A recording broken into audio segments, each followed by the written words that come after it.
हाँ, ये बात है कि आपका एग्ज़ाम जो है अब लग रहा है कि मुझे चुनाव से पहले हो जाएगा। तो एग्ज़ाम का मुझे लगता है कि आपका नोटिफिकेशन जल्द ही आ जाएगा और इस मंथ के लास्ट तक अगस्त में आपका नोटिफिकेशन आ जाएगा। और उम्मीद रखिए कि आपको ज़्यादा टाइम नहीं मिलेगा। मुझे लगता है 1 महीना बहुत टाइम मिलेगा आपको तैयारी करने का। जो लोग पहले से पढ़ रहे होंगे, जिनका पढ़ा हुआ होगा, उन्हीं का सिलेक्शन होने की संभावना बनेगी। ठीक है, बाकी प्रयास सब लोग करेंगे और कुछ लक लेवर चांस भी हो जाता है। तो अभी फ़िलहाल अगर जो लोग नहीं जुड़े हैं अभी तक, तो अभी से भी लग जाइए, प्रयास कीजिए। हाँ, इतना दिन से कहाँ थे, आपका कहना सही है। एक्चुअली आपको भी पता होगा कि मैं भी वर्किंग हूँ और वर्किंग में टाइम का अभाव हो जाता है, टाइम नहीं मिल पाता है। और ऐसे हमने आपका ऑलरेडी पूरा सिलेबस करा रखा है। केवल करेंट अफेयर्स के सेक्शन जो है वो आपको अपडेट करना है मुझे। बाकी फिर से रिवीजन क्लास ही होगा। ठीक है, और बहुत सारे लोग जो प्रॉपर इसी पे डिपेंडेंट रहते तो वो अपना लेक्चर लेते रहते हैं। क्योंकि आप लोग भी बीच में गायब हो जाते हैं, वैकेंसी आती है तब आप मुझे ढूंढते हैं तो मैं आ जाता हूँ। वैकेंसी नहीं आती है तो आप भी मुझे नहीं ढूंढते हैं, तो इस वजह से भी मैं नहीं आता हूँ। ठीक है, चलिए जो भी हो, 1 महीना बचा है, 1 महीना पूरा प्रयास किया जाएगा। और जो लोग जुड़े हुए हैं उनको पता है कि कैसे रिजल्ट लेना है और क्या क्या पढ़ना है। ठीक है, तो थोड़ा सा जान लेंगे। 120 मार्क्स मेन रूप से आपका जो होता है उसमें फ़िलहाल 120 मार्क्स के जो होते हैं उसमें आपका जो 40 नंबर का होता है उस वो जीके जीएस कॉमन जो होता है उसमें हम लोग जीएस सेक्शन को देखेंगे। यहाँ से 8 क्वेश्चन रहते हैं। अब कहेंगे 8 क्वेश्चन के लिए क्या हमें सब विषय पढ़ना ज़रूरी है साइंस का? हाँ, बिल्कुल ज़रूरी है। सभी चैप्टर को नहीं पढ़ना है, लेकिन जो जो महत्वपूर्ण चैप्टर है जहाँ से अभी तक बीपीएससी पूछ चुका है क्वेश्चन, उस चैप्टर को पढ़ना बहुत ज़रूरी है। ठीक है, और बार बार वहाँ से क्वेश्चंस निश्चित रूप से आपके एग्ज़ाम में आएंगे, नहीं आने का तो कोई बात ही नहीं है। इसीलिए पढ़ना बहुत ज़रूरी है। जो लोग कहेंगे कि नहीं पढ़ना है तो अपना एक एक नंबर, दो दो नंबर जब एग्ज़ाम में आपका छूटेगा तब आपको उस चैप्टर के महत्व को आप समझेंगे। ठीक है, चलिए आज मैं साइंस से ही स्टार्ट करता हूँ। चूँकि जीके का जो बहुत सारा पोर्शन है लगभग कंप्लीट अच्छे से करा रखा था, जीएस का भी हो रखा है, लेकिन फिर भी तेज़ी से, ज़्यादा टाइम नहीं लूँगा। जैसे केमिस्ट्री है 2 से 3 क्लास में पूरा केमिस्ट्री हो जाएगा, फिजिक्स है 2 से 3 क्लास में, ऐसे कर करके तेज़ी से साइंस पोर्शन कंप्लीट हो जाएगा, जो कि 8 नंबर में क्वेश्चंस पूछे जाएंगे। उसके बाद हिस्ट्री, ज्योग्राफी, पॉलिटी भी आपका जो है तेज़ी से रिवीजन क्लास के तौर पे मैं पढ़ाऊँगा। जितना ज़्यादा से ज़्यादा हो सके रिवीजन हो जाए आपका। आज हम लोग केमिस्ट्री पढ़ेंगे। केमिस्ट्री में टॉपिक 1 के तहत हम लोग पढ़ते हैं, जिसमें हम लोग आज बहुत सारा चीज़ जानकारी का जो महत्वपूर्ण है, वो जो आपको ज़रूरत है एग्ज़ाम के लिए, वो मैं पढ़ाऊँगा। चलिए, सबसे पहले केमिस्ट्री में जो चैप्टर जहाँ से बहुत ज़्यादा क्वेश्चंस पूछे गए हैं वो है आपका एटॉमिक स्ट्रक्चर। ठीक है, थोड़ा सा तेज़ी से आप लोग ध्यान से देखिएगा। और एटॉमिक स्ट्रक्चर होगा, उसके बाद ये सब तो तत्व, ऊर्ध्वपातन, ये सब जो क्रिया है ये सब अभी हम लोग देखेंगे। ये यहाँ से भी क्वेश्चंस आते हैं, लेकिन सबसे ज़्यादा महत्वपूर्ण आपके साइंस में, केमिस्ट्री में खास करके जो 4 टॉपिक हैं उसको हम लोग अच्छे से पढ़ लेते हैं। 4 चैप्टर से ही जो भी क्वेश्चंस आने होंगे वो आएंगे। ठीक है, इसीलिए ज़्यादा परेशान नहीं होना है। इस बात की फुल गारंटी रहती है कि जो चैप्टर में पढ़ा रहा हूँ वहीं से क्वेश्चन आएगा। ठीक है, क्योंकि मेरा भी एक्सपीरियंस है 10 वर्षों का और मुझे पता है कि बीपीएससी कहाँ कहाँ से क्वेश्चंस पूछती है, और मैं इसीलिए वही सब टॉपिक पढ़ाता हूँ जहाँ से बीपीएससी प्रश्न डालती है। ठीक है, चलिए, फालतू में एनर्जी वेस्ट करने से कोई फ़ायदा है नहीं। सबसे पहले हम लोग जानेंगे कि एटॉमिक स्ट्रक्चर में हम लोग को क्या जानना है। तो सबसे पहले सब देखिए, यहाँ लिखा हुआ है अणु। अणु किसको कहते हैं? तो पदार्थ का वह सूक्ष्मतम कण जो स्वतंत्र अवस्था में रह सकता है, यह सबसे छोटा से छोटा कण जो कि स्वतंत्र अवस्था में रह सकता है। ठीक है, ये अणु जो है वो स्वतंत्र अवस्था में रहता है, और परमाणु में क्या है कि वो स्वतंत्र अवस्था में नहीं रह सकता है। दो या दो से अधिक परमाणु मिलकर अणु का निर्माण करते हैं। तो यहाँ पर मेन डिफरेंस क्या होता है कि तत्व या यौगिक का वह छोटा से छोटा कण जो स्वतंत्र अवस्था में रह सकता है, जबकि परमाणु भी छोटा कण ही है लेकिन वो स्वतंत्र अवस्था में नहीं रह सकता, यानी वो किसी न किसी के साथ रासायनिक अभिक्रिया कर लेता है। ठीक है, तो उसको अणु कहते हैं। जो स्वतंत्र अवस्था में रह सकता है, छोटा से छोटा कण, वही अणु कहलाता है। तो जैसे आप यहाँ पर एक शब्द में एग्जाम्पल के तौर पर लिख दूँ H2O। H2O एक अणु है। H2O क्या है? एक अणु है, यानी इस अणु में 2 हाइड्रोजन और 1 ऑक्सीजन की क्या है? परमाणु है। तो याद रखिएगा, अणु और परमाणु में क्या अंतर होता है कि परमाणु स्वतंत्र अवस्था में नहीं रह सकते। जैसे यहाँ पे अगर हम हाइड्रोजन को अलग कर दे और ऑक्सीजन को अलग कर दे तो ये स्वतंत्र अवस्था में नहीं रहेंगे, ये किसी न किसी के साथ क्या करेंगे? रासायनिक अभिक्रिया कर लेंगे। जैसे लोहा Fe, तो फेरस ऑक्साइड बना लेंगे, जंग जिसमें लोहा में लग जाता है ऑक्सीजन के संपर्क में, हाइड्रोजन के संपर्क में, तो ये सब रासायनिक अभिक्रिया कर लेंगे।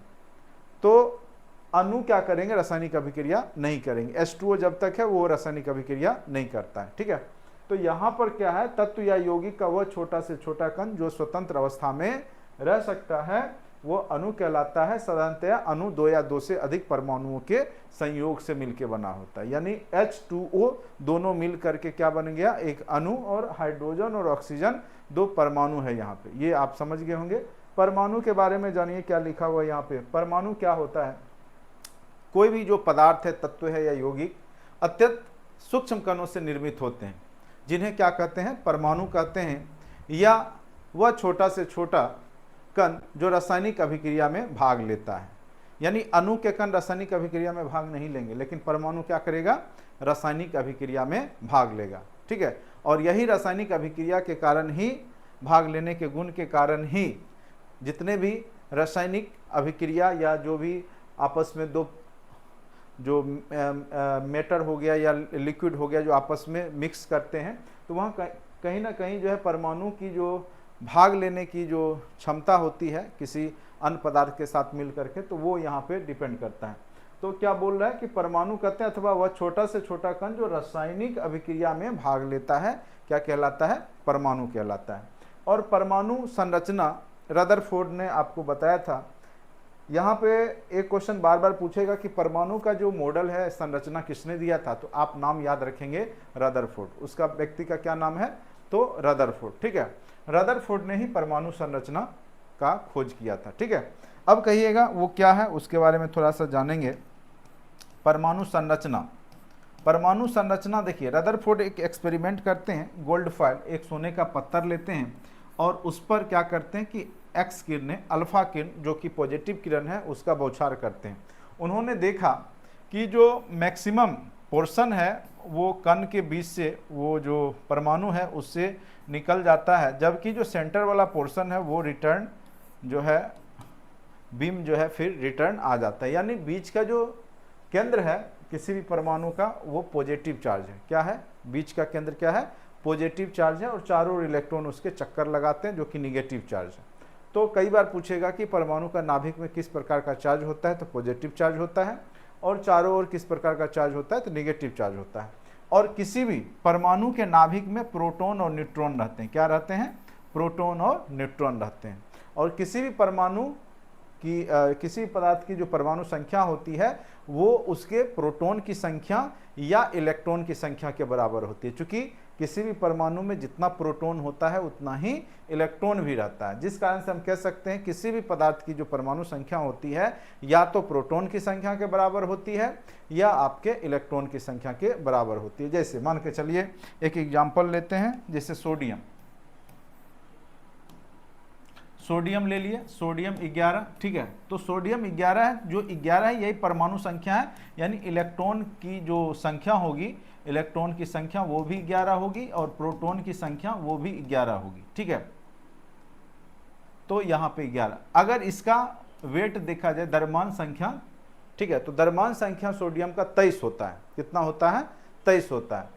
और किसी भी परमाणु का द्रव्यमान संख्या क्या होता है? द्रव्यमान संख्या जो होता है A = P + N होता है, यानी प्रोटॉन और न्यूट्रॉन की संख्या का योग ही उस वस्तु की द्रव्यमान संख्या होती है। तो परमाणु संख्या किसी भी पदार्थ के परमाणुओं की जो वह संख्या होती है उसमें उपस्थित प्रोटॉन या इलेक्ट्रॉन की संख्या होती है, जबकि द्रव्यमान संख्या क्या होता है, प्रोटॉन और न्यूट्रॉन होता है, याद रखिएगा। और प्रोटॉन न्यूट्रॉन रहता कहाँ है, केंद्र में यानी नाभिक में। और नाभिक क्या होता है, पॉजिटिव चार्ज होता है। चूंकि प्रोटॉन पे पॉजिटिव चार्ज होता है, प्रोटॉन पे क्या होता है, पॉजिटिव चार्ज। इलेक्ट्रॉन पे कौन सा चार्ज होता है, निगेटिव चार्ज। और न्यूट्रॉन आवेशहीन होता है, किसी प्रकार का चार्ज नहीं होता, जीरो, ठीक है, कोई चार्ज नहीं, आवेशहीन होता है, चार्ज विहीन होता है।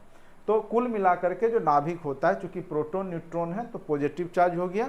अगर ओवरऑल परमाणु के बारे में पूछे तो ओवरऑल परमाणु उदासीन होता है, क्योंकि जितना पॉजिटिव चार्ज होता है किसी परमाणु में उतना ही निगेटिव चार्ज भी होता है, इसलिए परमाणु क्या हो जाता है, उदासीन हो जाता है। जबकि अगर नाभिक पूछे तो वो पॉजिटिव चार्ज होता है। कई बार इसके खोजकर्ता के बारे में पूछेगा तो कई बार हमने ट्रिक बताया है कि याद रखिएगा, ईंट पर नाचें, ईंट पर नाचें। ई फॉर हो गया इलेक्ट्रॉन, ई फॉर हो गया इलेक्ट्रॉन, टी फॉर हो गया थॉमसन, ठीक है। तो इलेक्ट्रॉन की खोज जो है, इलेक्ट्रॉन की खोज जे थॉमसन ने किया था, जे थॉमसन, जे थॉमसन, यानी ईट पर नाचे। ई फॉर इलेक्ट्रॉन, टॉ फॉर थॉमसन, ठीक है। प फॉर प्रोटॉन, ड्रॉ फॉर रदरफोर्ड, नो फॉर न्यूट्रॉन, चे फॉर चैडविक। तो कई बार पूछ देगा इलेक्ट्रॉन की खोज किसने किया, प्रोटॉन की खोज किसने किया, न्यूट्रॉन की खोज किसने किया, तो ये सब पूछते रहता है। तो इसलिए हमें बताना जरूरी था, क्योंकि बेसिक क्वेश्चन ही आपके एग्जाम में यहाँ पे पूछे जाएंगे, जो आपके साइंस का जो 8 नंबर का जो पोर्शन है, ठीक है। जिनका साइंस ही है तो उनको तो बहुत ज़्यादा क्वेश्चन यहाँ से पूछे जाएंगे, तो नो डाउट। तो रदरफोर्ड का ये एक्सपेरिमेंट था, ठीक है। थॉमसन का परमाणु मॉडल है कि एक तारबूज की भांति जो है एक परमाणु होता है, उसमें यदा कदा जैसे बीज होता है वैसे ही निगेटिव चार्ज होते हैं, ठीक है, इलेक्ट्रॉन होते हैं, ठीक है, वो थॉमसन का है। बोर्स का परमाणु मॉडल बताएंगे कि सभी जो इलेक्ट्रॉन होते हैं अपनी अपनी कक्षा में एक निश्चित दूरी पर रोटेट करते रहते हैं, एक निश्चित संख्या में, ठीक है। तो बोर्स का भी मॉडल अभी हम लोग पढ़ेंगे। तो उम्मीद करते हैं कि यहाँ तक आपको समझ में आ गया होगा। तो परमाणु के बारे में जान गए। परमाणु के अंदर भी 3 प्रकार के जो कण होते हैं, बीच वाला पोर्शन पॉजिटिव चार्ज जो कि नाभिक कहलाता है, ठीक है। और ये पॉजिटिव चार्ज होता है, इसमें प्रोटॉन और न्यूट्रॉन रहते हैं। इलेक्ट्रॉन चारों ओर इसके चक्कर लगाता है, ठीक है, इलेक्ट्रॉन चारों ओर चक्कर लगाता है। प्रोटॉन पे पॉजिटिव चार्ज है, न्यूट्रॉन पे चार्ज नहीं है, कोई भी चार्ज नहीं है, और इलेक्ट्रॉन पे निगेटिव चार्ज है, ठीक है। तो ये चलिए हो गया, इससे ज़्यादा इसमें पूछेगा नहीं। परमाणु संरचना 20वीं शताब्दी में आधुनिक खोजों के परिणाम स्वरूप जे थॉमसन, रदरफोर्ड, चैडविक आदि वैज्ञानिकों ने सिद्ध कर दिया कि परमाणु अविभाज्य हैं और मुख्यतः 3 जो अपरमाणविक यानी सब एटॉमिक पार्टिकल्स से मिलकर के बने हैं, जो कि इलेक्ट्रॉन, प्रोटॉन और न्यूट्रॉन होता है, ठीक है। तो उम्मीद करते हैं इलेक्ट्रॉन, प्रोटॉन, न्यूट्रॉन का जो खोज करता है उसका भी नाम आपको याद हो गया होगा। इलेक्ट्रॉन का जे थॉमसन, प्रोटॉन का रदरफोर्ड या गोल्डस्टीन भी कई बार ऑप्शन दे देता है, और न्यूट्रॉन का जेम्स चैडविक। थॉमसन का परमाणु मॉडल था कि तारबूजे की भांति, तारबूज आपने देखा हो, खरबूजे की भांति जो है परमाणु होता है, उसमें जो बीज होता है उस प्रकार से इलेक्ट्रॉन रहते हैं। रदरफोर्ड का एक्सपेरिमेंट हमने अभी बताया है कि बीच के परमाणु के केंद्र में क्या रहता है, पॉजिटिव चार्ज। क्योंकि उसने जब अल्फा किरणों का जब बौछार किया तो सोने के पत्थर पे उसने देखा कि मैक्सिमम किरणें पास कर गए और कुछ किरणें जो है रिटर्न लौट आए। इसका मतलब था कि बीच का जो पार्ट होता है परमाणु का, जो नाभिक होता है वो पॉजिटिव चार्ज होता है, क्योंकि सेम पॉजिटिव यहाँ पे रिपल्सन हुआ, ठीक है, और जो इधर से उधर निकल गया यानी निगेटिव चार्ज था वहाँ, ठीक है। चलिए, रदरफोर्ड परमाणु मॉडल इलेक्ट्रॉन परमाणु के भीतर कैसे व्यवस्थित है यह जानने के लिए रदरफोर्ड ने एक प्रयोग किया, जिसे रदरफोर्ड परिकिरणन प्रयोग कहते हैं, जिसमें सोने से निर्मित अत्यंत पतली परत पर अल्फा कणों से क्या किया गया, बौछार किया गया। अधिकांश अल्फा कण परमाणु से सीधे निकल गए, अतः परमाणु का अधिकांश भाग क्या होता है, रिक्त होता है, यानी वहां पे निगेटिव चार्ज होता है। कुछ अल्फा कण अपने मार्ग से थोड़ा विचलित हो जाते हैं, इससे पता चलता है कि परमाणु में धन आवेशित भारी कण है जो कि केंद्र में रहते हैं, ठीक है। उसके बाद आइए बोर्स का एटॉमिक जो मॉडल है, उसने क्या बोला कि जो परमाणु होते हैं वो अपनी कक्षा में भी, जैसे ये मान के चलिए नाभिक है और ये नाभिक हो गया, नाभिक के चारों ओर कक्षा होता है, तो जो भी इलेक्ट्रॉन्स होते हैं वो कक्षा में व्यवस्थित रूप में रहते हैं और सबके पास अपनी अपनी क्षमता होती है। सबसे जो पहला सेल होता है, पहली कक्षा, उसको के कहते हैं, फिर एल होता है, फिर एम होता है, मैक्सिमम एन तक। चूँकि अभी तक 118 तत्वों की ही खोज की गई है अभी तक प्रकृति में, और कृत्रिम रूप से जितने तत्व बनाए गए हैं टोटल 118 तत्व ही बनाए गए हैं अभी तक, ठीक है। तो 118 तत्व 118 तत्व में यहाँ पर आपका देखेंगे कि n तक के ही सेल में आपके एडजस्ट हो जाते हैं। तो सबसे पहला में जैसे इसका मैक्सिमम जो इलेक्ट्रॉन रह सकते हैं कक्षा में वो 2n² के टर्म में रहता है। कितना रहता है? तो कई बार पूछ सकता है कि मैक्सिमम सेल में कितने इलेक्ट्रॉन रहते हैं, तो 2n² के टर्म में। जैसे k है, k पहला कक्षा है तो यहाँ पे n की जगह 1 वैल्यू दे देंगे। तो k का जब 1 वैल्यू हो जाएगा तो 2 × 1 का स्क्वायर यानी 2। पहला सेल में 2 इलेक्ट्रॉन रहेंगे। कितने इलेक्ट्रॉन रहेंगे? 2 इलेक्ट्रॉन। दूसरे सेल में जैसे 2n² है, 2 × 2 का स्क्वायर कर देंगे तो क्या हो गया? 2 दूनी 4 दूनी 8। तो दूसरे सेल में कितने इलेक्ट्रॉन रह जाएंगे? 8। फिर तीसरा सेल में 2 × 3 का स्क्वायर यानी 18। चौथे सेल में कितना हो गया? 2 × 4 का स्क्वायर यानी 32। इस प्रकार से इलेक्ट्रॉन का एडजस्टमेंट होता है। कई बार इलेक्ट्रॉनिक कॉन्फ़िगरेशन या इलेक्ट्रॉनिक विन्यास भी निकालने के लिए दे दिया जाता है, ठीक है। तो वो सेल के हिसाब से ही वो सारे एडजस्ट होते हैं। तो ये यहाँ पर बस याद रखिएगा, पूछ सकता है कि m सब सेल में मैक्सिमम कितना इलेक्ट्रॉन रह सकते हैं, L सब सेल में कितना रह सकते हैं, सॉरी L सेल में, M सेल में, N सेल में, K सेल में, ये कक्षा ही है तो कितने रह सकते हैं? 2n² के फॉर्मूला पे आप बैठा के निकाल सकते हैं। तो ये सब क्वेश्चंस कई बार पूछे गए, ठीक है। अब देखिए, जैसे एक छोटा सा मैं एग्जांपल देके बता दूं। जैसे आपका पूछ देगा कि मैग्नीशियम का जैसे 12 है, ठीक है, 12 है। अगर इसमें पूछेगा कि इसका इलेक्ट्रॉनिक विन्यास कैसे करेंगे, तो सबसे पहले हमने बताया कि सबसे पहला कक्षा में कितना इलेक्ट्रॉन रहेगा, तो 2 इलेक्ट्रॉन रह सकता है मैक्सिमम। दूसरे में कितना रहेगा? 8। और लास्ट कक्षा में कितना हो जाएगा? चूंकि 12 ही है तो 2 8 10 2 12, तो अंतिम कक्षा में कितना इलेक्ट्रॉन हो गया? 12, ठीक है, 12 हो गया। तो अंतिम कक्षा में 2, ठीक है। तो कोई भी अष्टक का नियम पढ़े होंगे कि लास्ट सेल में कोई भी परमाणु 8 इलेक्ट्रॉन बना के रखना चाहता है जिससे कि उसको अस्थायित्व मिला रहे, ठीक है। वो 2 इलेक्ट्रॉन क्या करेगा? किसी को डोनेट कर देगा। तो जो डोनेट करेगा उस पर प्लस चार्ज हो जाएगा। जैसे मान के चलिए NaCl है, NaCl, ठीक है। तो सिंपल सी बात है, Na का 11 होता है, Cl का 17 होता है। जब इसको हम निकालेंगे, कॉन्फ़िगरेशन करेंगे तो 2 8 क्या हो जाएगा? लास्ट में 1 हो जाएगा, चूंकि 11 पूर गया। और यहाँ 17 पुराने के लिए आपको क्या करना होगा? 2 8 6, चूंकि मैक्सिमम जो है आपका तीसरा सेल में 8 रह सकता है, ठीक है। लेकिन यहाँ पे आपको 2 8 10, आपको पुराना कितना है? 10 6 16 1 17, ठीक है। तो यहाँ पे 7 इलेक्ट्रॉन रहेगा। अगर SPDF में हम बांटेंगे तब उसमें लास्ट में जो P सब सेल में जाएगा। लेकिन यहाँ पे जो है 2 8 10 7 17। अब देखिए, इसको भी अष्टक पुराना है, इसको भी अष्टक पुराना है। तो ये क्या करेगा कि लास्ट सेल में 8 इलेक्ट्रॉन रहने देगा और एक जो एक्स्ट्रा हुआ है वो इसको दे देगा, ठीक है। और चूंकि इसके पास 7 है तो ये एक्सेप्ट कर लेगा 1 इलेक्ट्रॉन को। तो ये दे करके पॉजिटिव चार्ज हो जाएगा, यानी Na पर क्या हो जाएगा? Plus charge. और चूंकि क्लोरीन 1 लेता है अष्टक पुराने के लिए, इसलिए इस पर क्या हो जाएगा? ये ऋणी हो गया, चूंकि 1 ले लिया किसी का तो -1 चार्ज हो गया। तो इस प्रकार से हमारा ये NaCl मिल करके कॉम्बिनेशन कर लिया, रासायनिक अभिक्रिया कर लिया, और नमक जिसका आप बोलते हैं सोडियम क्लोराइड, ठीक है। तो ये आपस में अभिक्रिया करके सोडियम क्लोराइड बनाता है, सोडियम और क्लोराइड। तो यहाँ पे हमको यही समझना था कि ये क्या होता है, सेल का यूज कहाँ पे होता है। तो अष्टक पुराने के लिए और रासायनिक अभिक्रिया में हम लोग इलेक्ट्रॉनिक विन्यास या कॉन्फ़िगरेशन का प्रयोग करते हैं, ठीक है। चलिए, उसके अंदर देखिए, सेल के अंदर भी क्या होता है? सब सेल होता है। सेल के अंदर क्या होता है? सब सेल होता है, और SPDF सब सेल होता है, ठीक है। ये था आपका उपकक्षा। ये क्या है? आपका उपकोष, या बोलते हैं उपकक्षा भी बोलते हैं, उपकोष हुआ, ठीक है। वो कोष था, ये उपकोष हुआ। S मैक्सिमम 2 इलेक्ट्रॉन रह सकता है, P में मैक्सिमम आपका 6 रह सकता है, D में आपका 10 इलेक्ट्रॉन रह सकता है, F में मैक्सिमम 14 इलेक्ट्रॉन रहता है।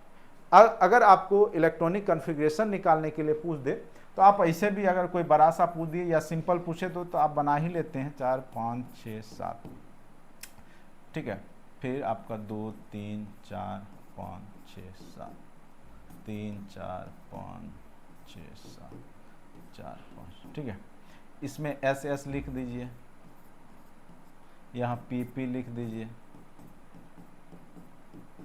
यहाँ DD लिख दीजिए, और यहाँ F लिख दीजिए। सबसे पहले इसमें जाएगा, फिर आपका इसमें जाएगा, फिर आपका ऐसे जाएगा, इस तरीक़ा से, ठीक है, ऐसे जाता है, ठीक है, ये आप ऐसे निकाल सकते हैं, यानी 1s 2s 2p 3s 3p, ठीक है, 4s, फिर 3d 4p 5s, फिर आपका 4d 5p 6s, ऐसे करके। जैसे अगर मान के चलिए आपको किसका निकालना है, सोडियम का निकालना है, तो सोडियम का 11 होता है, तो सबसे पहले 1s लिखेंगे, 1s में 2 जाएगा मैक्सिमम, चूँकि s सब सेल में 2 जाता है।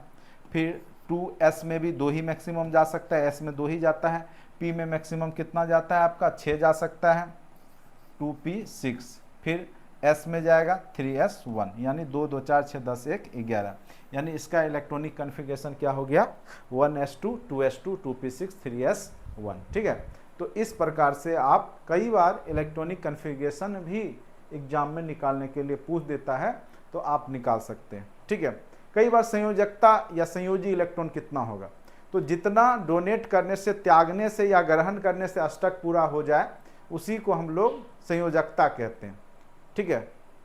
जैसे मान के चलिए ऑक्सीजन है, तो ऑक्सीजन है, ऑक्सीजन का 8 परमाणु संख्या है, तो इसका 2 और 6 हो गया, तो लास्ट सेल में क्या है 6, इसको चाहिए 2, तो 2 इसकी संयोजकता होगी, चूंकि 2 इलेक्ट्रॉन लेगा, ठीक है, तो ये अष्टक पूरा लेगा, तो इसकी संयोजकता 2। तो कई बार संयोजकता भी पूछ देता है, तो चूंकि एटॉमिक स्ट्रक्चर चल रहा है, इसलिए हमने ये सब चीज़ आपको बता दिया, ठीक है।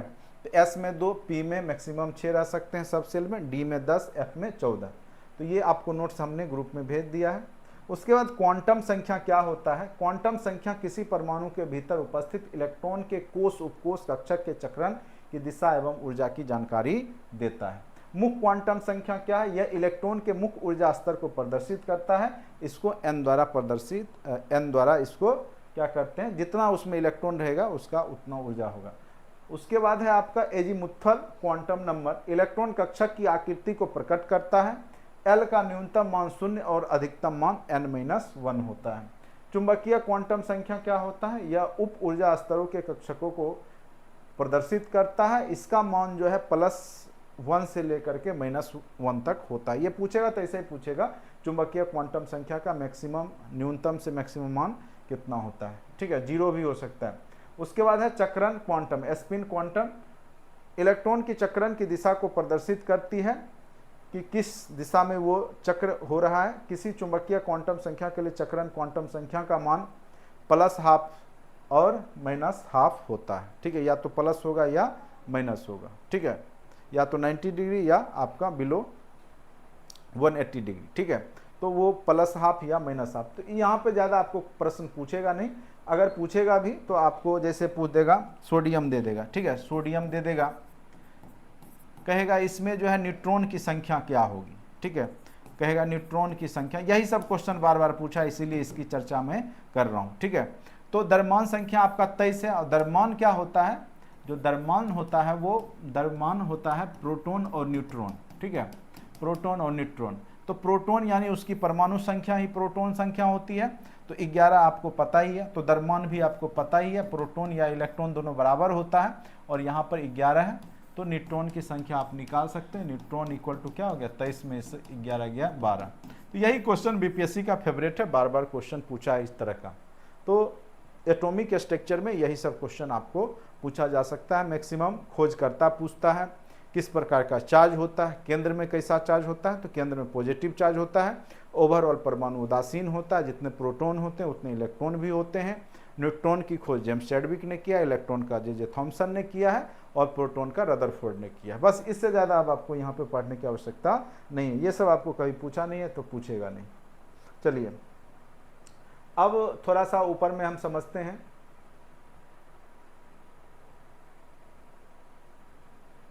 द्रव्य क्या होता है और उसकी अवस्था क्या। द्रव्य एक द्रव्य तो लिक्विड वाला द्रव्य होता है ये, लेकिन द्रव्य है, ठीक है। द्रव्य क्या होता है उसके बारे में देखिए लिखा हुआ है, अच्छे से आप लोग पढ़िए और समझने का प्रयास कीजिए।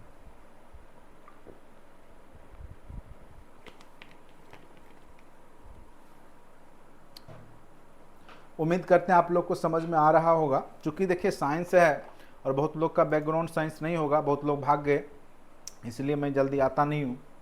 साइंस पढ़ाऊँगा तो भाग जाएंगे, कोई ऐसा सब अपने अपने विषय, और ये नहीं समझ रहे हैं कि बीपीएससी जब तक सभी विषय को आप पढ़ेंगे नहीं तब तक नहीं होगा, ठीक है। तो कई लोग जो है साइंस देख के भाग जाएंगे, कई लोग मैथ देख के भाग जाते हैं, रीजनिंग देख के भाग जाते हैं। तो भाई जब तक आपको सारा विषय नहीं आएगा, आप फिर जब 1 नंबर 2 नंबर 4 नंबर से छूटता है तो माथा पटकते हैं, ठीक है। तो उससे कुछ नहीं होना है, आपको सारा विषय में ऑलराउंडर बनना ही पड़ेगा। वो 40 नंबर नहीं है, वही रिजल्ट है। आप उस 40 नंबर को हल्के में लेते हैं, जिस कारण से बैठे हुए हैं और बैठे रहेंगे। जो लोग साइंस मैथ और जो पोर्शन वहाँ पूछता है, करंट अफेयर्स, ये सब नहीं पढ़ेंगे, उनका रिजल्ट कभी नहीं बनने वाला है। आप अपना पेपर में चाहते हैं कि नंबर स्कोर करके रिजल्ट ले लें, तो आप जितना चाह रहे हैं वैसे लोग बहुत हैं, ठीक है। तो अपना पेपर में लगभग सब लोग की तैयारी बेहतर ही होती है, और उसमें आप ज़्यादा जो है स्कोर नहीं कर पाइएगा, और वो ऑल एंड एवरेज सबका बराबर ही रहता है। 1-2 नंबर कोई ज़्यादा लाएगा, 1-2 नंबर कम। लेकिन ये 40 नंबर में कोई आपसे 5 नंबर ज़्यादा ले आएगा और वो रिजल्ट में आ जाएगा, और आप जो है पीछे हो जाइएगा, ठीक है। तो यही होता है तरीका। अभी तक जो लोग नहीं समझे हैं, बीपीएससी को अभी तक नहीं जान पाए हैं, तो 40 नंबर जो जीएस पेपर 1 होता है उसको हल्के में ले रहे हैं, तो वही भारी पड़ जाएगा आपके एग्जाम में, इतना जान लीजिए। और फिर 1-1 नंबर 2 नंबर 4 नंबर से ही ज़्यादा छूटता है। गए गुजरे स्टूडेंट का ही 10 नंबर से ज़्यादा अंतर से छूटेगा। मैक्सिमम अच्छे स्टूडेंट जो मेहनत करके जाते हैं उनका 2 number 4 number 6 number maximum 8 number के अंदर से ही छूटता है, ठीक है। और वही रीज़न है कि वो हर एक सब्जेक्ट पे पकड़ बना के नहीं जाते। अभी हमने साइंस चैप्टर पढ़ा है, एटॉमिक, मैं जानता हूँ कि पेपर 1 में निश्चित रूप से जो अभी चैप्टर मैंने पढ़ा है, एक क्वेश्चन तो फिक्स है, 2 नंबर एकदम, 1 नंबर फिक्स है, देख लीजिएगा। 1 से 2 नंबर वहाँ से आना ही आना है, चाहे जो आ जाए, न्यूट्रॉन पूछ दे, इलेक्ट्रॉन पूछ दे, परमाणु पूछ दे, बोर्स का मॉडल या कुछ भी करके आपको पूछेगा। चलिए, द्रव्य क्या है? वह वस्तु जिसमें द्रव्यमान हो, जो स्थान घेरती हो, वो क्या कहलाती है? द्रव्य कहलाती है। अर्थात द्रव्यमान एवं आयतन युक्त प्रत्येक संरचना को हम लोग द्रव्य कहते हैं, ठीक है। ठोस अवस्था में वस्तु का आकार आयतन निश्चित होता है। ठोस में क्या होता है? एक आकार और एक निश्चित आयतन होता है। उसके बाद ठोस वस्तुओं में अंतर आणविक स्थान कम होता है। कई बार पूछेगा कि कम होता है ज़्यादा होता है, तो जो कण होते हैं उसके बीच में जो गैप होगा वो कम होगा। जो ठोस होगा उसमें जो अणु के बीच में जो गैप होगा, जो छोटे छोटे कण हैं, उसमें कम होगा, ठीक है। और लिक्विड में उससे ज़्यादा गैप होगा, और गैस में बहुत ज़्यादा गैप होगा, यानी जो कण होंगे वो बहुत दूर दूर स्थित होते हैं। तो ये बस अंतर होता है। आकर्षण बल जो होता है सबसे ज़्यादा किसके पास होगा? तो ठोस में। जो कण है उसके बीच में आकर्षण बल सबसे ज़्यादा। पूछ देगा इनमें से किन के पास, किन कण में जो है आकर्षण बल ज़्यादा होता है, ठोस द्रव्य गैस, ऑप्शन दे देगा। तो उसमें सबसे ज़्यादा आकर्षण बल किसके कण में होगा?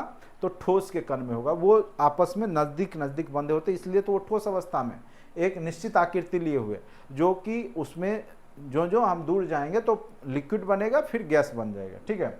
द्रव अवस्था में पदार्थ की आकार निश्चित होता है, अनिश्चित होता है। द्रव का क्या होता है? जैसा बर्तन में रखिएगा वैसा हो जाता है।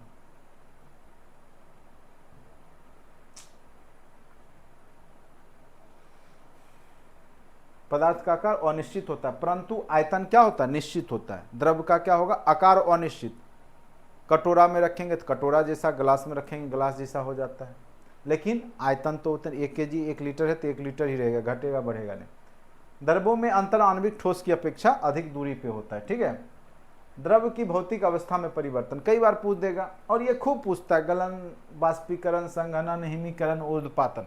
ऊर्ध्वपातन तो बहुत फेमस, बीपीएससी। ऊर्ध्वपातन डायरेक्ट ठोस से किस में बदल जाना? गैस, बिना लिक्विड में बदले। जब कोई पदार्थ ठोस से डायरेक्ट बिना लिक्विड में बदले गैस में परिवर्तित हो जाए तो उसको ऊर्ध्वपातन कहते हैं। गलन जैसे ठोस से लिक्विड में बदलना, जैसे बर्फ है, बर्फ ठोस अवस्था में रहता है और वो गल जाता है एक निश्चित तापमान पे, ठीक है, तो वो ठोस से लिक्विड में बदला, उसको गलन कहेंगे। वाष्पीकरण जब लिक्विड से गैस में बदल जाता है उसको क्या बोलते हैं? वाष्पीकरण कहते हैं। संघनन जब वो गैस से फिर लिक्विड में बदल जाता है, जब वो गैस अवस्था में रहता है, वाष्पीकृत रहता है। जैसे वर्षा का बादल, पूछेगा इसमें से किस प्रकार की अभिक्रिया है, तो वो संघनन है। वर्षा जो बादल से जो वर्षा होती है वो संघनन अभिक्रिया है। हिमीकरण पानी से जो बर्फ बन जाता है वो हिमीकरण अभिक्रिया हो गई। जैसे कपूर का जलना किस प्रकार की अभिक्रिया है, तो ऊर्ध्वपातन अभिक्रिया है। बिना लिक्विड बदले डायरेक्ट गैस में बदल जाता है। छोटे छोटे क्वेश्चंस होते हैं एग्जाम में, ज़्यादा टफ नहीं पूछता, लेकिन वहाँ आप कंफ्यूज हो जाते हैं और गलत करते हैं। तो ये सब आपका जब पढ़ के जाइएगा तो ये सब नहीं होता है, ठीक है। और यहीं से क्वेश्चन आएगा। अगर साइंस पूछेगा तो जो जो चैप्टर में पढ़ा रहा हूँ उससे बाहर नहीं पूछेगा, इस बात का फुल गारंटी है। बाहर से पूछेगा तो फिर आप हमको कहेंगे कि कहाँ से पूछे, ठीक है।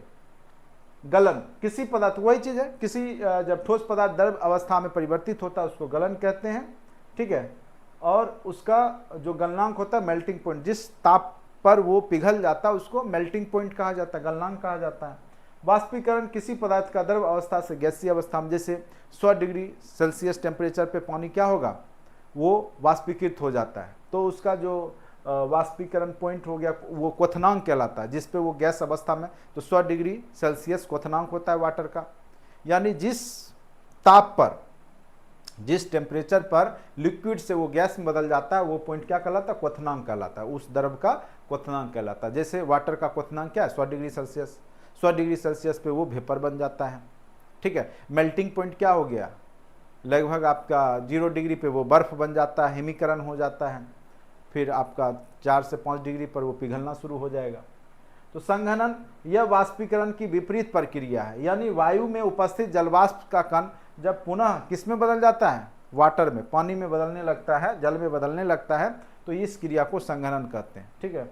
हिमीकरण अथवा जमना, किसी पदार्थ का द्रव अवस्था से ठोस अवस्था में परिवर्तन को ही हम लोग क्या कहते हैं, हिमीकरण कहते हैं, ठीक है, जो कि गलन के विपरीत होती है। ऊर्ध्वपातन, किसी पदार्थ का ठोस अवस्था से द्रव अवस्था में परिवर्तित हुए बिना डायरेक्ट गैस की अवस्था में बदल जाना ऊर्ध्वपातन, जैसे कपूर का जलना हो गया।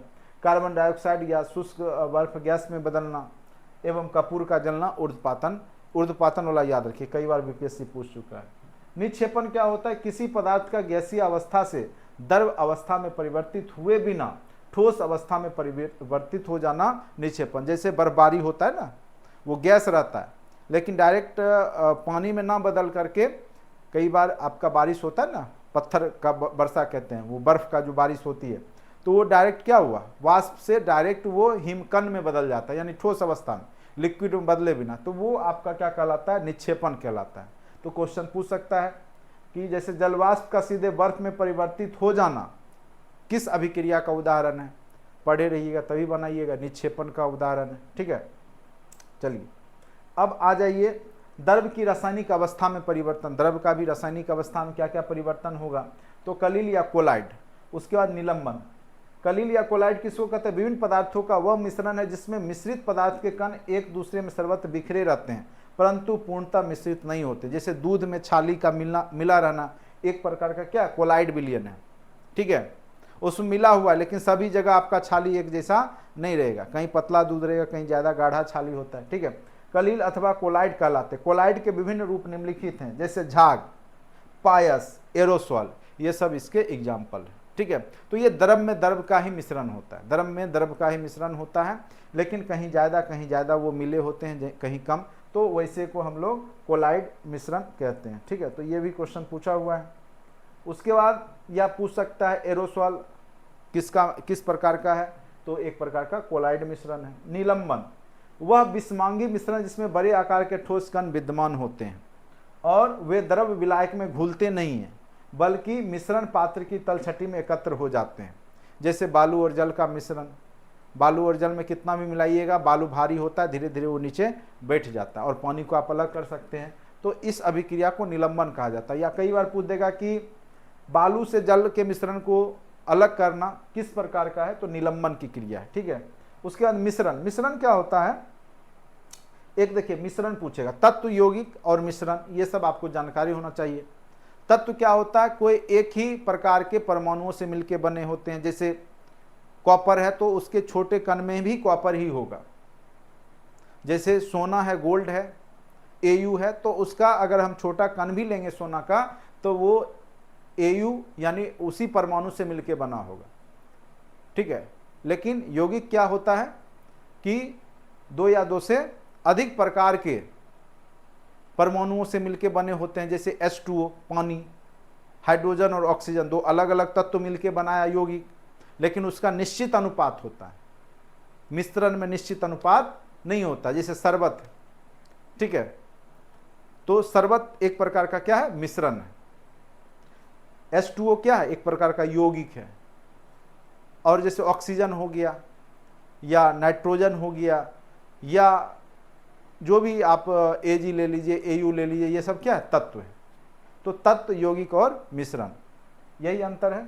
तो मिश्रण में क्या होता है, अनिश्चित अनुपात होता है। यौगिक और मिश्रण में यही अंतर है कि यौगिक में एक निश्चित अनुपात होता है, जैसे वाटर एक यौगिक है, उसमें 2 हाइड्रोजन 1 ऑक्सीजन मिला रहता है। लेकिन मिश्रण में क्या होगा कि वो निश्चित अनुपात नहीं होगा, ठीक है, अनिश्चित अनुपात रहता है, उसको मिश्रण कहते हैं। अनिश्चित अनुपात में 2 या 2 से अधिक पदार्थों का ऐसा भौतिक संयोजन जिसमें कोई रासायनिक अभिक्रिया ना हो, सम्मिलित पदार्थों को मूल विशेषताओं में परिवर्तन ना हो, मिश्रण कहलाता है। उसकी जैसे चीनी को अगर पानी में मिलाएंगे तब भी उसका मिठास ही देगा, और फिर जब हम उसको गाढ़ा करेंगे तो फिर हम चीनी बना सकते हैं पानी को वाष्पीकृत करके, ठीक है, कोई रासायनिक अभिक्रिया उसमें नहीं होती। मिश्रण पृथक्करण की विधि कई हैं, मिश्रण को अलग 2 पदार्थों में अलग अलग करने का, जैसे निस्यंदन है, वर्ण लेखन है, क्रिस्टलीकरण है, आस्वन है। ये क्वेश्चन कई बार पूछा हुआ, आस्वन वाला तो बार बार पूछा है, क्रिस्टलीकरण भी पूछा हुआ है, ठीक है। तो ये 2 क्वेश्चन तो बार बार हमने देखा, बीपीएससी का फेवरेट है। जैसे आपका कोई भी अभी एग्जाम्पल आपका आएगा तो मैं समझाऊंगा। निस्यंदन क्या है, इस विधि का प्रयोग किसी द्रव मिश्रण से अघुलनशील ठोस पदार्थ को पृथक करने के लिए किया जाता है। जैसे गंदे जल का शुद्धिकरण, गंदे जल को अगर थोड़ा देर छोड़ देते हैं तो उसमें जो भारी जो कण है वो नीचे बैठ जाता है, ठीक है, और ऊपर वाला जो हल्का जो शुद्ध है उसको हम अलग कर लेते हैं। तो इस तरह का फिल्ट्रेशन, जैसे फिल्टर नहीं, जैसे पानी हो गया, गंदा पानी को आप फिल्टर करते हैं, कैसे करते हैं, फिल्टर मशीन से करते हैं। तो फिल्टर मशीन में भी क्या होता है, तो उसमें छोटे छोटे छिद्र होते हैं, उससे जो है प्योर वाटर अलग हो जाता है, जो कण होते हैं वो नीचे में तलहटी में बैठ जाते हैं। तो फिल्ट्रेशन वही है, निस्यंदन उसको हिंदी में बोला जाता है, ठीक है। वर्ण लेखन क्या है, इसके खास करके वर्ण कलर को अलग किया जाता है। इस विधि का प्रयोग विभिन्न अवशोषण क्षमता वाले तथा एक विलायक में घुलनशील विलय पदार्थों को पृथक करने के लिए किया जाता है। यानी यहाँ पर विलयन लिया जाएगा, विलायक, और उसमें उस कलर, जो भी 2 कलर को अलग करना है तो उसको इस विधि से डाई से वर्णकों को पृथक्करण किया जाता है। यानी खास करके याद रखिएगा, कलर को अलग अलग करने के लिए इसका प्रयोग किया जाता है। किसका, तो वर्ण क्या था, वर्ण लेखन का, ठीक है। क्रिस्टलीकरण, ठोस पदार्थों को शुद्ध करने के लिए इस विधि का प्रयोग किया जाता है। इसके द्वारा क्रिस्टल के रूप में ठोस को भी विलयन से पृथक किया जाता है। जैसे समुद्री जल से नमक को हम पृथक करते हैं, वो क्रिस्टलीकरण के द्वारा अलग करते हैं, ठीक है। जैसे पानी है, दोनों को गर्म करेंगे तो जो ठोस होगा एक जगह जमा हो जाएगा और जो पानी है वो वाष्पीकृत हो जाएगा। तो समुद्र के जल से जो नमक हम प्राप्त करते हैं वो क्रिस्टलीकरण कहलाता है, ठीक है। उसके बाद आस्वन, ये क्वेश्चन कई बार पूछेगा कि एसीटोन और जल के मिश्रण को किस विधि से हम अलग कर सकते हैं। ये क्वेश्चन फेवरेट है, बीपीएससी कई बार पूछा है। वो विधि आस्वन विधि, जब क्वेश्चन हम लोग करेंगे तो देखेंगे वहाँ आएगा, क्योंकि सबका अपना अपना क्वथनांक होता है वाष्पीकृत होने का, ठीक है। तो यहाँ पर इस विधि का प्रयोग ऐसे मिश्रण को पृथक करने में उपयोग किया जाता है जो विघटित हुए बिना उबलते हैं तथा जिनके घटकों के द्रव्यमान के मध्य अधिक अंतर होता है। किसी का द्रव्यमान ज़्यादा, किसी का कम अंतर होता है, जिस कारण तो घुलनशील द्रवों के मिश्रण को इस विधि के द्वारा पृथक किया जाता है। तो एसीटोन और जल के मिश्रण को जो अलग अलग किया जाता है वो किस विधि से किया जाएगा, तो आस्वन विधि से किया जाएगा, ठीक है। तो ये क्वेश्चन बार बार पूछा है आपका, तो याद रखिएगा। एटॉमिक स्ट्रक्चर, अभी हमने आपको अणु के बारे में, परमाणु के बारे में, परमाणु संरचना के बारे में ये सब हमने बता दिया। यहाँ से क्वेश्चन अगर पूछेगा तब भी आप बना लेंगे। अब आ जाइए थोड़ा सा तत्वों का आवर्ती वर्गीकरण। यहाँ से निश्चित रूप से आपको एक क्वेश्चन आपको पूछेगा, ठीक है। तो इसको भी अच्छे से ध्यान से आप लोग समझिएगा।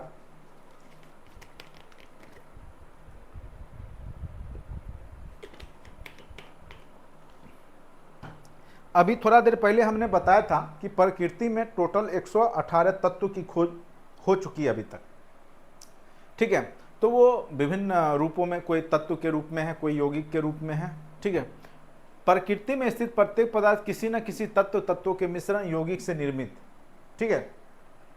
यह तत्व पदार्थ की संरचना, गुणधर्म एवं भौतिक स्वरूप निर्धारण करते हैं, ठीक है। सब तत्व का अपना अपना गुण होता है। सोना का अलग गुण है, लोहे का अलग गुण है, और इसी को हम लोग पीरियोडिक टेबल में क्यों सजाया गया, तत्वों का वर्गीकरण हमने क्यों किया कि जो जिस गुणधर्म का है वो पीरियोडिक टेबल में उस तरीका से आपको एडजस्ट है, वो आपके उस वर्ग में उसको सिलसिलेवार ढंग से सजाया गया है, जिससे कि केमिस्ट्री जो जानकार हैं या जो जानकारी लेना चाहते हैं तत्वों के बारे में, उसके बारे में आसानी से पढ़ सकें। इसीलिए तो आपका क्या बनाया गया, जो आपका पीरियोडिक टेबल है, आवर्त सारणी।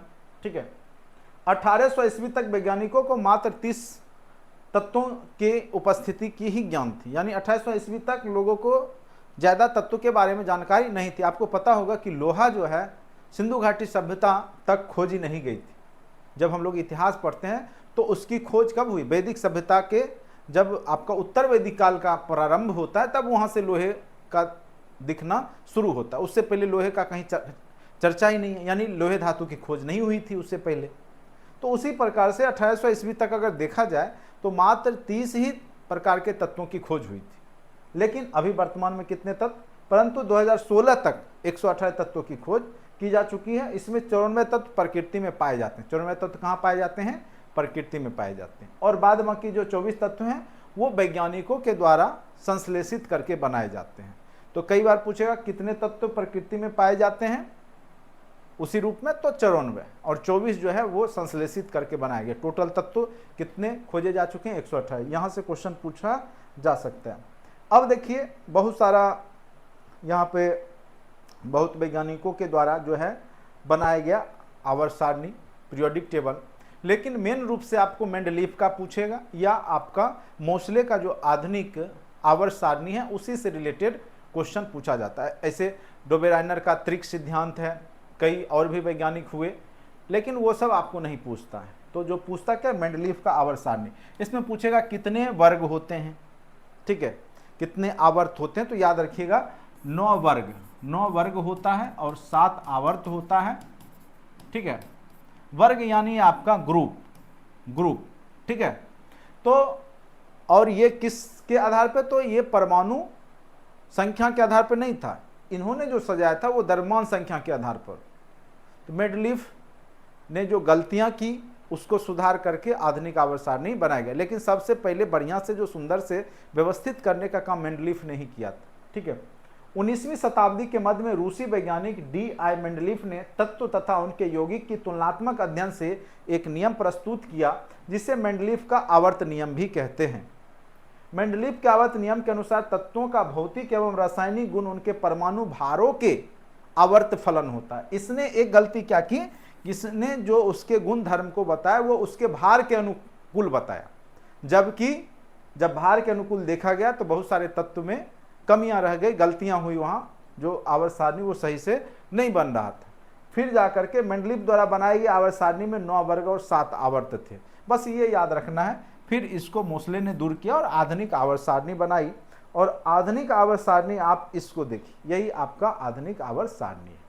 ठीक है, देख रहे होंगे।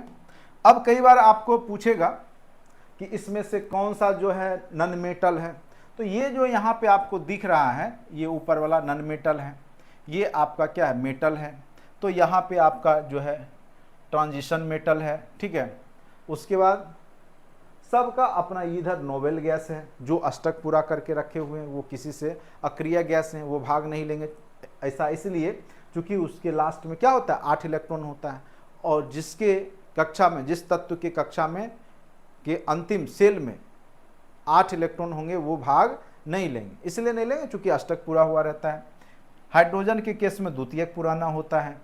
तो जैसे यहाँ पे नियोन है, नियोन का इलेक्ट्रॉनिक संख्या 10 होता है, तो 2 और 8 हो गया, तो लास्ट सेल में क्या हो गया, 8 इलेक्ट्रॉन, तो वो कभी भाग नहीं लेगा। तो ये यहाँ पे आपको समझने का बात है कि सबका अपना एस ब्लॉक, ये एस ब्लॉक के एलिमेंट हो गए। ठीक है, फिर ये पी ब्लॉक के एलिमेंट हो गए, ये पी ब्लॉक के एलिमेंट हो गए, ये बीच वाला जो है डी ब्लॉक के एलिमेंट है, और नीचे वाला आपका एफ ब्लॉक का एलिमेंट है। सबका अपना अपना गुणधर्म होता है। आप देखें कई बार पूछ देगा कि जैसे मैग्नीशियम किस ग्रुप में होगा। अब देखिए जो लास्ट इलेक्ट्रॉन जितने होते हैं अंतिम कक्षा में वही उसका ग्रुप होता है, गौर कीजिएगा। जैसे मैग्नीशियम है 12 होता है, तो 2 8 2, तो 2 हो गया, तो इसलिए दूसरे ग्रुप में होगा। जैसे कैल्शियम है 20 होता है, तो 2 8 क्या हो जाएगा, 8, 2 8 10, 8 18 और 2 20। तो ये दूसरा ग्रुप लास्ट सेल में 2 इलेक्ट्रॉन हो गया। तो ये 2 इलेक्ट्रॉन जो है आपका इसी दूसरे ग्रुप में हो गया, तो कैल्शियम इसलिए दूसरे ग्रुप में है। जैसे यहाँ पे देखिए एल्युमिनियम, एल्युमिनियम है देखिए 2 8 3, तो इसलिए ये आपका तीसरे ग्रुप में आ जाएगा। तो इस प्रकार से जो है आपका सारे एलिमेंट्स को डिजाइन करके न्यू आवर्त सारणी में बनाया गया। सबसे ज़्यादा इसमें आपका इलेक्ट्रोनिगेटिव कौन होगा, तो फ्लोरीन होता है सबसे ज़्यादा, फ्लोरीन, ठीक है, यानी विद्युत ऋणात्मक होता है, तुरंत में जो है वो एक्सेप्ट करता है किसी भी इलेक्ट्रॉन को सबसे फास्ट, ठीक है। अगर साइज की बात करें तो देखिए साइज कई बार पूछ देगा कि पीरियोडिक टेबल में ऊपर से नीचे जाने पे साइज बढ़ता है या घटता है। अब देखिए थोड़ा सा समझ लीजिए कॉन्सेप्ट है।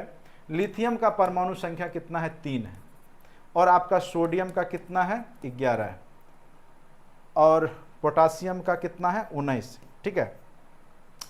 अब गौर करना, यहाँ इलेक्ट्रॉन की संख्या 3 11 19 हो गई, लेकिन ये सारे कितने सेल में, 2 ही कक्षा, यहाँ भी 2 ही कक्षा होगा, पहला में 2 दूसरे में 1, यहाँ भी क्या हो जाएगा, पहला कक्षा में 2 दूसरा में ही होगा ये, चूंकि 2 8 तक रहता है, तीसरा कक्षा में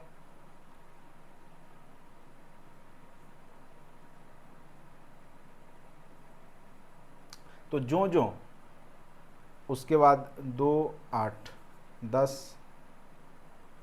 लास्ट सेल में आपका 1 हो गया। फिर आपका जो है जैसे ये आपका ग्रुप हो गया 19 पोटासियम, तो 2 8 10 8 18 1 19, ठीक है। तो यहाँ पे देखिए साइज के बारे में यहाँ पे सारा लिखा हुआ है। अभी देखिए परमाणु का आकार वर्ग में ऊपर से नीचे जाने पे क्या होता है, बढ़ता है, और आवर्त में बाएं से दाएं जाने पर घटता है। तो जो आप नीचे की ओर जाते हैं त्यों बढ़ते जाएगा, इसलिए बढ़ रहा है चूंकि सेल्स की संख्या ही बढ़ रही है। जैसे हाइड्रोजन में एक ही सेल्स में आ गया 1 इलेक्ट्रॉन, लिथियम में क्या हो गया 3 होता है, तो पहला में 2 दूसरा में, तो ये साइज बढ़ गया। फिर यहाँ पे सोडियम में क्या हो गया 11 है, तो पहला में 2, फिर दूसरा में 8, फिर तीसरा में 1, तो साइज बढ़ेगा।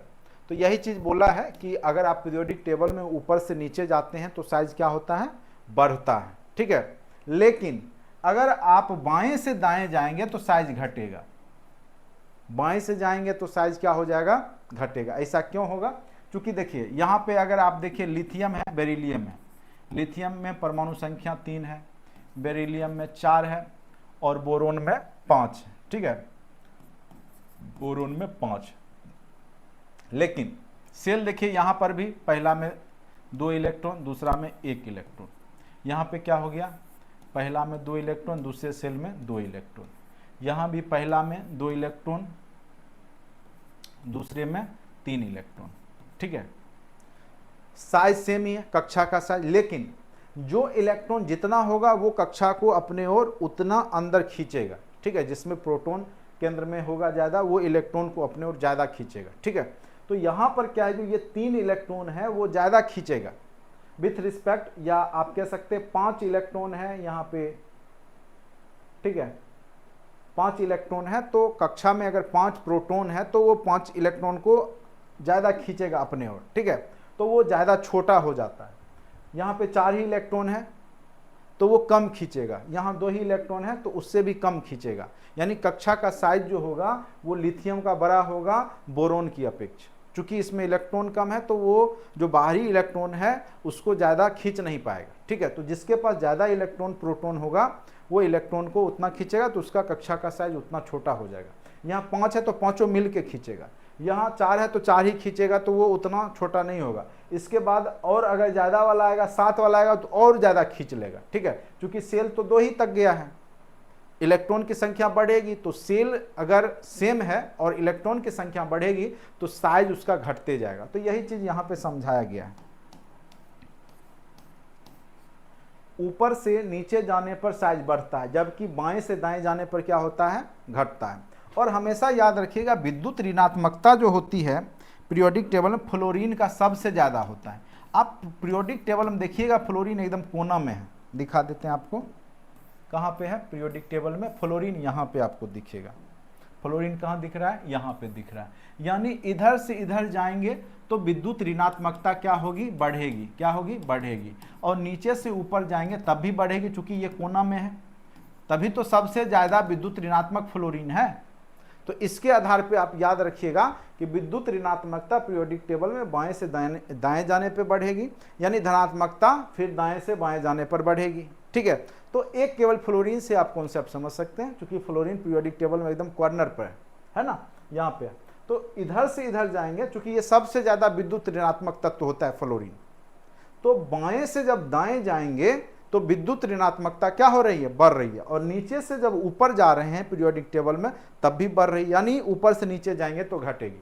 बस फ्लोरीन का एक याद रखेंगे, उसका स्थिति कहाँ है, उसी से आप विद्युत ऋणात्मकता पीरियोडिक टेबल में बता सकते हैं। ठीक है, तो यही सब क्वेश्चंस आपको पूछा जाएगा।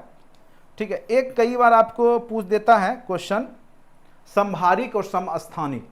समभारिक मतलब भार समान हो, यानी जब परमाणु किसी तत्व के परमाणु, देखिए एक पूछेगा समस्थानिक। समस्थानिक मतलब परमाणु संख्या समान, ऐसे तत्व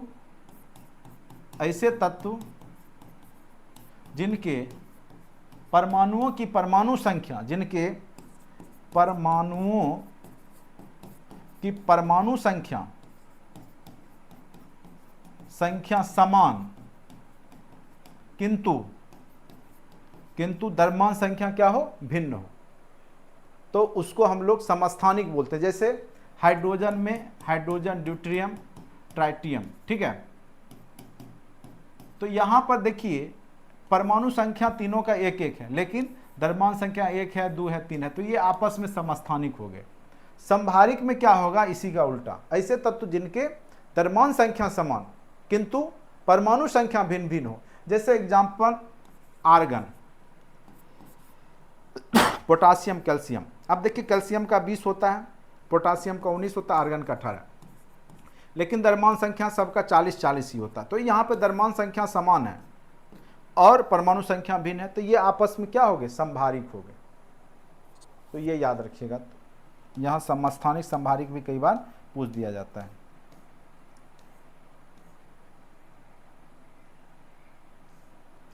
इलेक्ट्रॉन बंधुता क्या है? जब उदासीन परमाणु एक इलेक्ट्रॉन ग्रहण करता है तो उसके फलस्वरूप उत्पन्न ऊर्जा को इलेक्ट्रॉन बंधुता कहते हैं। चलिए, जब इलेक्ट्रॉन अपने ओर खींचता है तो जितना एनर्जी वो मुक्त करता है वही इलेक्ट्रॉन बंधुता है।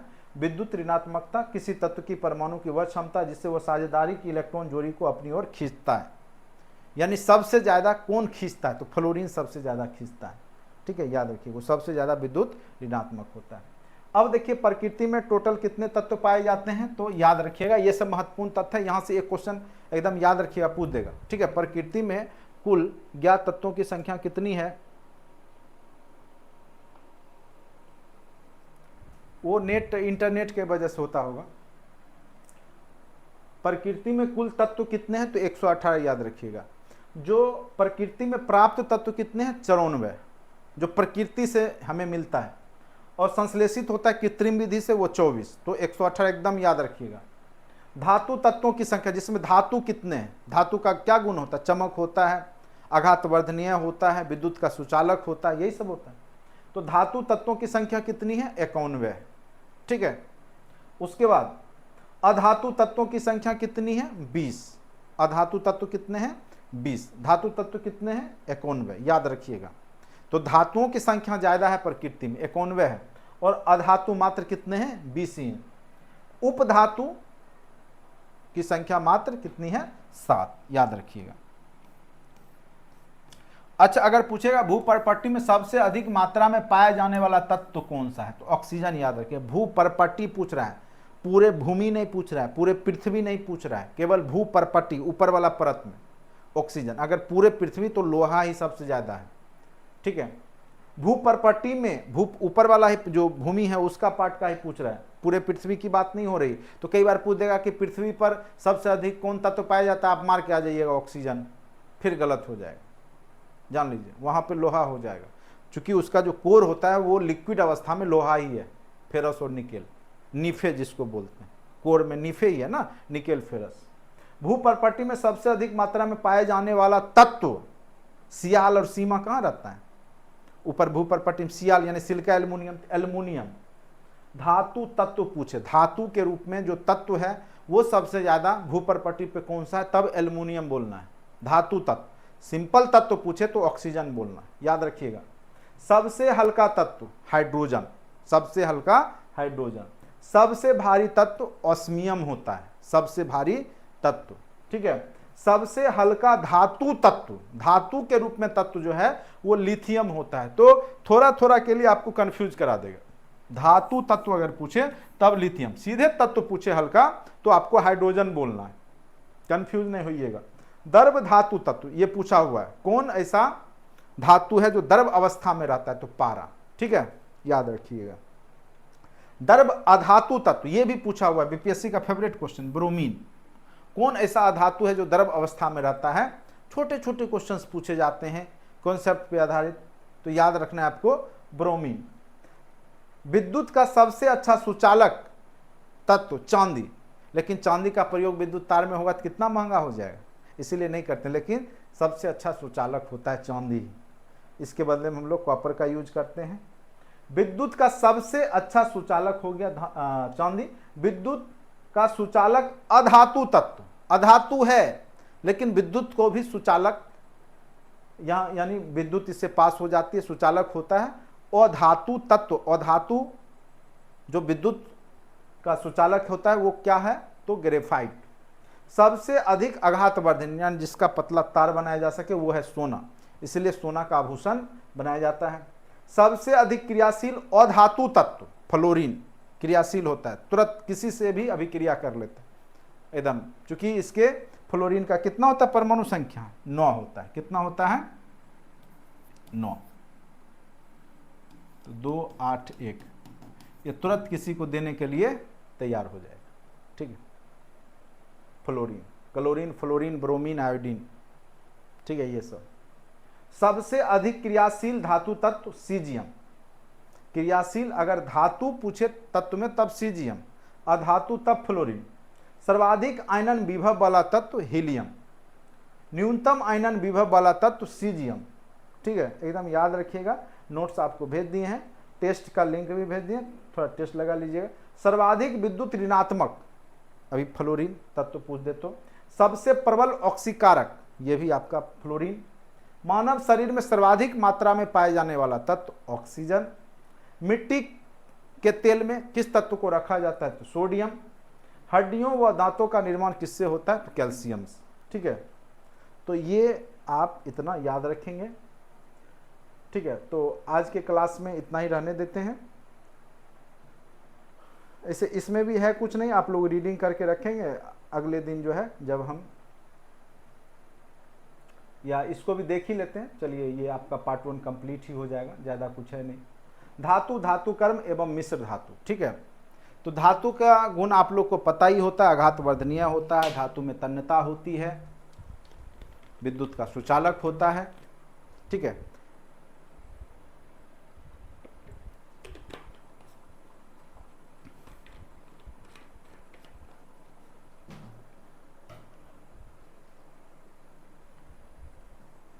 ऐसे तत्व हाइड्रोजन को छोड़ के अतिरिक्त इलेक्ट्रॉन का त्याग कर, जो इलेक्ट्रॉन त्याग करता है वो जब भी बनाएगा, जो त्याग करने वाला वो धनायन होगा, जो किसी को देगा वो धनायन व्यक्ति है, धनायन है वो, याद रखिएगा। धनाढ्य है तभी वो किसी को दे सकता है, यानी जो इलेक्ट्रॉन देता है वो धनायन हुआ और जो लिया वो ऋणायन हुआ। त्याग कर धनायन बनाने की प्रवृत्ति रखते हैं, धातु कहलाते हैं। जो किसी को इलेक्ट्रॉन देने की प्रवृत्ति है वो क्या होगा, धातु। धातु में समानता क्या होंगे, चमकदार होंगे, आघातवर्धनीय होंगे या तन्य होंगे, जिसका आघातवर्धनीय मतलब उसको लंबा खींचा जा सकता है। धातुएं उष्मा एवं विद्युत का क्या होती है, सुचालक होती है। चांदी विद्युत का सर्वश्रेष्ठ सुचालक है, पूछ देगा सबसे ज्यादा सुचालक कौन सा है, तो चांदी।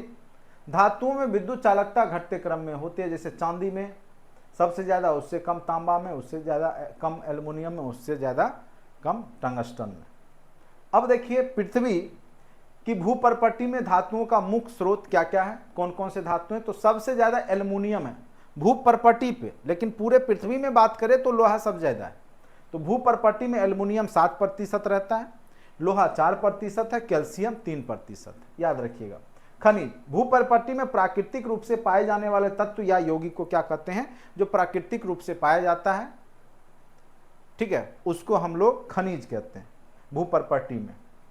अयस्क, वे खनिज जिनसे धातुओं को सुगमता पूर्वक निकाला जाता है, सुगमता पूर्वक तथा लाभकारी हो, उसको हम लोग अयस्क कहते हैं।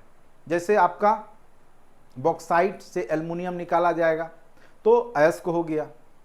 तो वे खनिज जिनसे धातुओं को सुगमता पूर्वक और लाभकारी रूप से, यह नहीं कि खूब महंगा हो जाए, तब फिर अगर मान के चलिए अगर हम किसी धातु से सोना का निष्कर्षण कर रहे हैं, उसको निकालने में ही हमको बहुत ज़्यादा महंगा पड़ जाए, 1 लाख रुपये भरी पड़ जाएगा, मान के चलिए 10 ग्राम का निकालने में ही खर्चा, तो हम उसको उस स्थिति में अयस्क नहीं कहेंगे, ठीक है। यानी सुगमता पूर्वक और लाभकारी रूप से निकालना होगा जिस खनिज से किसी धातु को, तब वो अयस्क कहलाता है।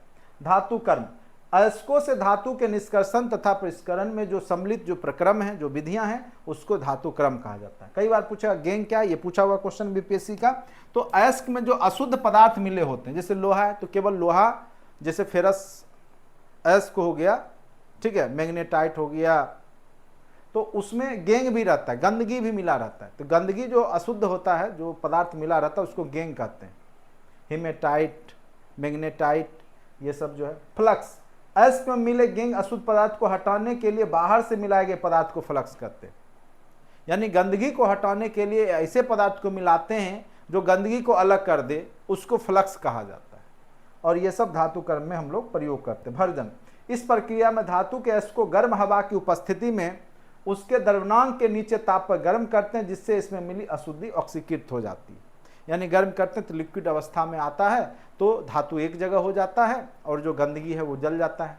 तो इस प्रक्रिया को भर्जन कहा जाता है। खास करके सोना का आभूषण जब बनाया जाएगा तो उसको गला के या चांदी के आभूषण बनाने के वक्त में अगर गंदगी है तो वो अलग हो जाएगा, पिघल करके चांदी एक जगह हो जाएगा, ठीक है। उसके बाद फ्रांसियम एक रेडियो सक्रिय द्रव धातु है। कई बार पूछेगा इनमें से कौन सा द्रव धातु है जो रेडियो सक्रिय भी है, तो याद रखिएगा फ्रांसियम। स्टेनस सल्फाइड को मोजाइक गोल्ड कहते हैं। इसका प्रयोग पेंट के रूप में किया जाता है, 3 अपरूपता प्रदर्शित करता है। बेरियम सल्फेट का उपयोग बेरियम मील के रूप में, अब कहिएगा इसका प्रयोग खास करके एक्सरे जब होता है आपके पेट का, तो आपको कहेगा 1 बोतल पानी, उसमें कहेगा इसको पी लीजिए, ठीक है। तो वही बेरियम का पानी रहता है, उसको पीने के बाद आपका एक्सरे स्पष्ट आता है, ठीक है। आतिशबाजी के दौरान हरा रंग जो दिखता है वो भी बेरियम की उपस्थिति के कारण ही दिखता है। कई बार पूछेगा जो हम पटाखा जलाते हैं तो जो हरा रंग होता है किसके उपस्थिति के कारण, तो बेरियम की उपस्थिति के कारण, ठीक है। और लाल चटकदार जो रंग है वो स्ट्रोंसियम के कारण। ये क्वेश्चन भी बीपीएससी का फेवरेट क्वेश्चन है, पूछा हुआ है। किसके कारण हरा रंग होता है, तो बेरियम के कारण। लाल चटकदार रंग जो जब हम कोई आतिशबाजी करते हैं जो होता है वो किसके कारण होता है, स्ट्रोंसियम की उपस्थिति के कारण।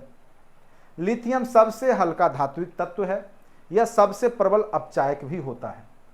धातुओं में सबसे अधिक आघातवर्धनीयता किसके पास होता है, तो सोना और चांदी, अभी तुरंत हमने चर्चा किया था।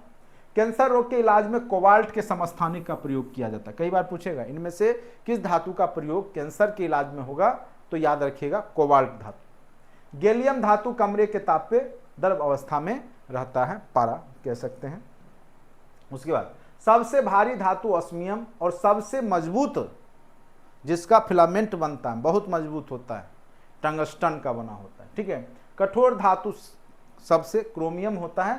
पोटेशियम कार्बोनेट को पर्ल एस भी कहा जाता है, मोतियों का राग, ठीक है। बारूद में 75% पोटेशियम नाइट्रेट रहता है। कई बार पूछेगा सबसे ज़्यादा बारूद में क्या रहता है, तो पोटेशियम नाइट्रेट रहता है, ठीक है। पोटेशियम नाइट्रेट 75%, 10% सल्फर गंधक रहता है और 15% चारकोल एवं अन्य पदार्थ मिश्रण होता है। जिंक ऑक्साइड को जस्ते का फूल भी कहा जाता है। इसका व्हाइट अथवा चाइनीज व्हाइट के नाम सफ़ेद पेंटों में प्रयोग किया जाता है। जिप्सम का प्रयोग खास करके आपका खिड़की वगैरह को जो आपका चांदी की तरह दिखता है, चमकीला, ठीक है, कह सकते हैं सफ़ेद, तो उसमें इसका प्रयोग किया जाता है, जस्ते का प्रयोग, ठीक है। तो जिंक ऑक्साइड को जस्ते का फूल कहते हैं। इसका व्हाइट अथवा चाइनीज व्हाइट के नाम से भी सफ़ेद पेंटों में इसका प्रयोग किया जाता है। सिल्वर क्लोराइड को हार्ड सिल्वर कहा जाता है। इसका उपयोग फोटोक्रोमेटिक कांच बनाने में, तो कई बार पूछेगा कि फोटोक्रोमेटिक कांच बनाने में, फोटोक्रोमेटिक यानी आप धूप में काला हो जाता है चश्मा, उसमें कौन सा मिला रहता है तत्व, तो सिल्वर क्लोराइड, याद रखिएगा। सिल्वर आयोडाइड का उपयोग कृत्रिम वर्षा कराने में, तो ये भी क्वेश्चन पूछा हुआ है, कृत्रिम वर्षा में किस तत्व का प्रयोग किया जाएगा, तो सिल्वर आयोडाइड का प्रयोग किया जाएगा, सिल्वर आयोडाइड। और सिल्वर क्लोराइड का प्रयोग जो है, जो फोटोक्रोमिक चश्मा होता है, जो धूप में काला हो जाता है, उसमें किया जाता है। तो ये सब छोटे छोटे क्वेश्चंस होते हैं, लेकिन महत्वपूर्ण होते हैं आपके एग्जाम में, ठीक है। सिल्वर नाइट्रेट का उपयोग निशान लगाने वाली स्याही बनाने में किया जाता है। सिल्वर ब्रोमाइड का उपयोग कई बार पूछेगा, इनमें से किस तत्व का प्रयोग जो है फोटोग्राफी में किया जाएगा, सिल्वर ब्रोमाइड का, ठीक है, फोटोग्राफी में। आयरन पायराइट्स को झूठा सोना या बेवकूफ़ों का सोना पूछ देगा, इनमें से किसे बेवकूफ़ों का सोना कहा जाता है, तो आयरन पायराइट्स को। और किसको सफ़ेद, ये क्वेश्चन पूछा हुआ है, तो प्लेटिनम को सफ़ेद सोना कहा जाता है, बीपीएससी में पूछ चुका है। इसमें से कौन सा सफ़ेद सोना के नाम से जाना जाता है, तो प्लेटिनम, ठीक है। पारा को क्विक सिल्वर के नाम से भी जाना जाता है, देखते हैं ना कितना चमकता है सिल्वर की तरह। इसका निष्कर्षण सिनेवार से होता है, तो याद रखिएगा पारा किससे निकाला जाता है, तो सिनेवार से, ठीक है। उसके बाद आइए, लेड ऑक्साइड को लिथार्ज कहा जाता है, जो कि एक उभयधर्मी ऑक्साइड है। इसका उपयोग रबर उद्योग में स्टोरेज बैटरी के निर्माण में जो होता है, लेड ऑक्साइड का प्रयोग किया जाता है। बेसिक लेड कार्बोनेट को व्हाइट लेड कहा जाता है, जिसे सफेदा के नाम से भी जाना जाता है।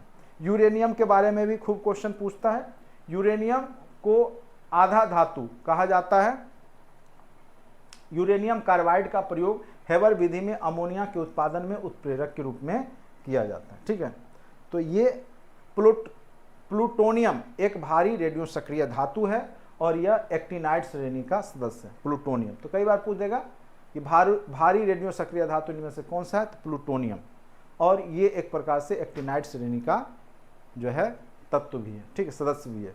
तो इस प्रकार से यहाँ से आपके धातु, धातु कर्म, तत्व, यौगिक मिश्रण, परमाणु संरचना, पीरियोडिक टेबल, ठीक है, जो बेसिक आपका पार्ट 1 में हमने करा दिया। 2 लेक्चर और केमिस्ट्री का होगा, बस आप लोग 3 लेक्चर अच्छे से देख लीजिएगा। इससे बाहर केमिस्ट्री में क्वेश्चन नहीं होगा, इसी में से कोई ना कोई क्वेश्चन आपके एग्जाम में पूछा जाएगा। 3 लेक्चर में आपका पूरा, एक आपका एसिड बेस होता है, एक रासायनिक अभिक्रिया, एक केमिकल बॉन्डिंग, रासायनिक बंधन, ठीक है, उससे संबंधित, और रासायनिक फार्मूला से रिलेटेड। बस ये सब आपका 3 लेक्चर में कंप्लीट हो जाएगा। अच्छे से इतना देख के जाइएगा, तो अगर रसायन से केमिस्ट्री से पूछेगा तो आप इजीली बना लीजिएगा, इस बात का फुल गारंटी है, ठीक है। इससे बाहर आज तक बीपीएससी नहीं पूछा है। तो उम्मीद करते हैं आपको ये लेक्चर अच्छा लगा होगा, समझ में भी आया होगा। जो लोग क्लास से नहीं जुड़े हैं, अगर जुड़ना चाहते हैं जुड़ सकते हैं। ऑलरेडी कंटेंट में सारा टॉपिक वाइज किया हुआ है, रिवीजन क्लास चल रहा है। 1 से 1.5 महीना आपके पास टाइम बचा हुआ है, तैयारी बेहतर करें, जितना हो सके सेट प्रैक्टिस भी खूब करते रहें, ऑब्जेक्टिव्स क्वेश्चंस खूब बनाएं। करेंट अफेयर्स के नोट्स हमने ग्रुप में भेज दिया है, उसको बार बार देखते रहिए, पढ़ते रहिए, बस इसी में आपका कल्याण हो जाएगा, कहीं कोई तरह का दिक्कत आपको नहीं होगा। आज के लिए इतना ही, धन्यवाद।